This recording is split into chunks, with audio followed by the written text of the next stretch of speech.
পাওনা মজুরি আদায়ের দাবিতে নবীনগর চন্দ্রা মহাসড়ক অবরোধ করে বিক্ষোভ করছে কয়েকটি কারখানার পোশাক শ্রমিক। সকাল থেকে ৩ মাসের বকেয়া বেতন, অন লিভ সার্ভিস বেনিফিটের দাবিতে অবস্থান কর্মসূচিতে নামে কারখানাটির শ্রমিকেরা। আন্দোলনকারীরা জানায় ৫ বছর আগে করোনার দোহাই দিয়ে লেনি ফ্যাশন কারখানা বন্ধ করে দেয় কর্তৃপক্ষ। শিল্প পুলিশ জানায় ডিইপিজেড এর লেনি ফ্যাশনের শ্রমিক ও ব্যবসা কর্তৃপক্ষের সঙ্গে কথা বলে বিষয়টি সমাধানের চেষ্টা চলছে।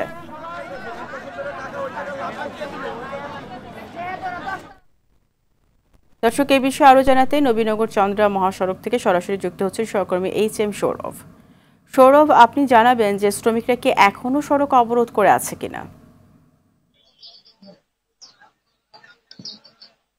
ফারিয়া, আমরা সকাল ৮টা থেকে দেখছি ঢাকা ইপিজেটের লেলি ফ্যাশনের শ্রমিকরা কিন্তু ঢাকা টাঙ্গাইল মহাসড়ক অবরোধ করে তারা কিন্তু নতুন ইপিজেটের মূল ফটকের সামনে তারা কিন্তু আন্দোলন চালিয়ে যাচ্ছে। তারা বলছেন ২০২১ সালের ফেব্রুয়ারি মাসে এই লেলি ফ্যাশন কারখানাটি বন্ধ হয়ে যায়।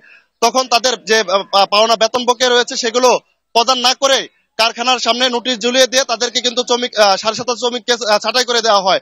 তারপরে কিন্তু দীর্ঘ ৪ বছর পেরিয়ে গেলেও তাদের যে বকেয়া বেতন এবং বোনাস ভাতা সেগুলো কিন্তু পরিশোধ করা হয়নি। আমরা এখানকার শ্রমিকদের সাথে কথা বলেছি, তারা বলছেন এক একজনের শ্রমিক ২ থেকে ৩ লক্ষ টাকা শ্রমিকের বেতন বকেয়া রয়েছে। তো সেই লক্ষ্যে তারা কিন্তু আজ ঢাকা টাঙ্গাইল মহাসড়কে ইপিজেডের যে মূল ফটক সেটি দখল করে তারা কিন্তু অবরোধ এবং আন্দোলন করছে। তারা একটু আগে আমরা দেখতে পেয়েছি ২ থেকে ৩ ঘন্টা আগে ইপিজেডের যে নির্বাহী পরিচালক রয়েছে আহসান কবির, তিনি শ্রমিকদের বলেছেন যে আগামী ২ মাসের মধ্যে লেলি ফ্যাশন যে কারখানাটি রয়েছে সেই কারখানাটি বিক্রি করে তাদের বেতন এবং যা বকেয়া রয়েছে সেগুলো পরিশোধ করা হবে। তবে এখানকার যারা শ্রমিক রয়েছে তারা বলছেন যে এই দীর্ঘদিন ধরে এরকম আশ্বাস দেওয়ার পরও তাদের বেতন বকেয়া এখন পর্যন্ত পরিশোধ করা হয়নি।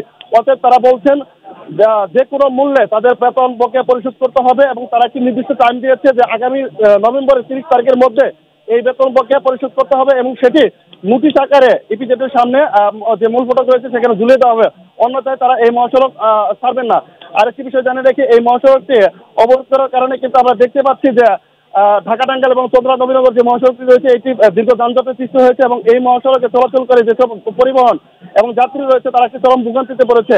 অন্যথায় দেখতে পাচ্ছি যে ইজিব্যাগ ব্যাটারি চালিত রিক্সা এবং ভ্যানে করে কিংবা পায়ে হেঁটে মানুষ এবং স্কুলে যে ছাত্রছাত্রী রয়েছে এবং শ্রমিক যারা রয়েছে তারা কিন্তু চলাচল করছে। একটু আগে কিন্তু শ্রমিক যারা রয়েছে তারা কিন্তু চলাচল করছে। একটু আগে কিন্তু এই ইপিজেডের কারখানাটি ছুটি হয়েছে। এখানকার লাখ লাখ শ্রমিক তারা কিন্তু বিভিন্ন ভাবে পায়ে হেঁটে বিভিন্ন ভাবে গন্তব্যে যাওয়ার চেষ্টা করছে এবং এছাড়াও বিকল্প পথ ব্যবহার করে এখানকার শ্রমিকরা যাওয়ার চেষ্টা করছে।